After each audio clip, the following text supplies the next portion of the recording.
अमेरिकेमध्ये घर बांधण्याची साईट कशी असते त्याची तुम्हाला आता एक थोडासा डेमो दाखवतोय। कोणतीही साईट करण्यापूर्वी सर्व परवानग्या घेतल्या जातात, त्याच्यानंतर रस्ता बनवला जातो, ड्रेनेजची व्यवस्था केली जाते, लाईट तिथं वायर तिथे सोडली जाते, त्याच्यानंतर पाण्याची सगळी लाईन टाकली जातात। हे सगळं झाल्यानंतर तुम्हाला बांधकामाला परवानगी मिळते आणि बांधकामाला परवानगी मिळाल्यानंतर म्हणजे परत खोदाखोदीन परत लाईन चेंज प्लॅन चेंज असं काही तर नसते।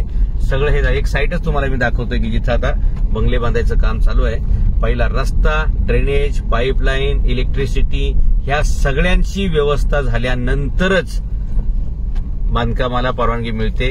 ह्या मातीचा ढिगारा बघा, जिथून थोडंसं काम चालू असताना उकरलंय ते ह्याच साईडवर ठेवलंय, परत याच साईडवरती वापरलं जाणार आहे। म्हणजे इकडून तिकडे मातीची पळवापळवी किंवा चोराचोरी वगैरे हा काही मामला होत नाही। आणि आता हे या प्लॉटिंग मधलं तुम्हाला इथं घर बांधकाम चालू आहे ते दाखवतो।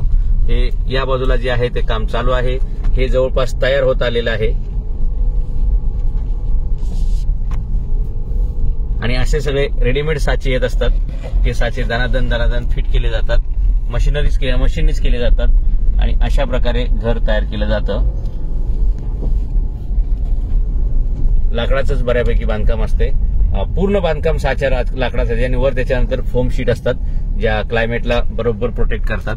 असं सगळं रेडीमेडच होऊन आलेलं असते आणि अशा प्रकारे अमेरिकेमध्ये घरांचं बांधकाम केलं जातं आणि मग त्या कॉलनी अशा सुंदर अशा दिसतात। आणि विशेष म्हणजे हे बांधकाम करताना तुम्हाला रस्त्यावर जाताना दिसतंय कोणाचीही रोड टच भिंत नसते, रोडला भिंत अजिबात नाही।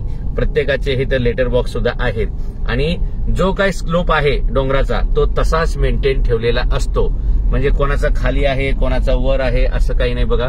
सगळं निसर्गाला जेवढं सांभाळून घेता येईल तेवढं सांभाळायचा प्रयत्न केलेला असतो। रस्त्याच्या बाजूला फक्त झाडं येतं, ती पण कमी उंचीची वगैरे असतात बऱ्यापैकी। कोणाची भिंत रस्त्याच्या बाजूला नसते, कंपाऊंड वॉल वगैरे असेल तरी ते पाठच्या बाजूला असते। आणि इथे म्हणजे थोडासा बांध सरकवणे, थोडासा बांध कोरणे ह्या भानगडी इथे चालत नाहीत किंवा इथं त्या होत नाहीत। त्यामुळे जेवढी तुमच्या प्लॉटची साईज आहे ती तेवढीच राहते आणि तशा प्रकारचे विनाकारणच्या मचमची इथं होत नाहीत। छानपैकी बघा अशी कॉलनी उभी केल्यानंतर तुम्हाला कुठेही इथं रस्त्याच्या बाजूला फेन्सिंग दिसत नाही, रस्त्यामध्ये कुठं खड्डा दिसत नाही आणि रस्त्यावरून तुम्ही चालताना कधी तुमचा पाय खाली जाऊन तो मुरगळला किंवा तो मोडला अशा प्रकारचं चित्र नाही। कारण ड्रेनेजच्या सिस्टम वेगळ्या आहेत आणि रस्त्यावर जमा होणारं पाणी जे आहे ते लगेचच खाली ड्रेनेजच्या लाईनमधून किंवा गटारातून पुढे सरकण्याची छानपैकी अशी व्यवस्था असते आणि असं सुनियोजित अशा प्रकारची बांधकामं इथं केलेली असतात आणि त्याच्यामुळे छानपैकी निसर्ग, झाडं, झुडपं, चांगले रस्ते आणि तुम्हाला लक्षात येईल आता एवढा वेळ आम्ही गाडी चालवतो म्हणजे 3 मिनिटाचा व्हिडिओ झालाय, तुम्हाला रस्त्यावर एकही माणूस दिसत नाही।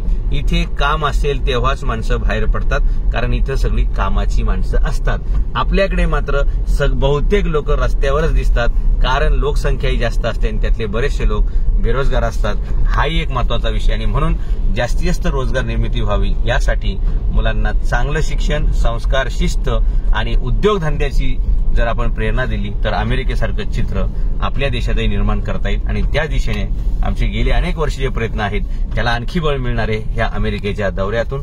आणि म्हणून हे रिचमंड शहरातलं व्हर्जिनिया राज्यातलं हे तुम्हाला एक छोटासा व्हिडिओ आम्ही दाखवलेला आहे। बांधकामाची साईट कशी असते, बांधकाम कसं केलं जातं, इथं घरं बांधतात कशी। थँक्यू।